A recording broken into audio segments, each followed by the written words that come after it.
Khulna public কলেজের প্রাণের সঙ্গীত যেটি খুলনা পাবলিক কলেজের থিম, সেই সঙ্গীত খুলনা পাবলিক কলেজের শত শত প্রাণ, সেই গানের সাথে সাথে এই কেকটি কেটে উদ্বোধন করবেন আজকের অনুষ্ঠানের মধ্যমণি এবং সভাপতি খুলনা পাবলিক কলেজের ভারপ্রাপ্ত অধ্যক্ষ জনাব সেলিম হায়দার চৌধুরী।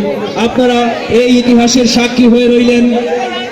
শত শত ক্যামেরা, লাইট এবং অসংখ্য মানুষের হৃদয় ছোঁয়া যে অভিব্যক্তি, সেটি আমরা দেখতে পাচ্ছি এই মুহূর্তে খুলনা পাবলিক কলেজের এই প্রাঙ্গণে। এই উন্মুক্ত প্রাঙ্গণে আজ হাজির হয়েছেন আবাল বৃদ্ধ বনিতা। হিসেবে আমরা কলেজ সঙ্গীতে যাচ্ছে।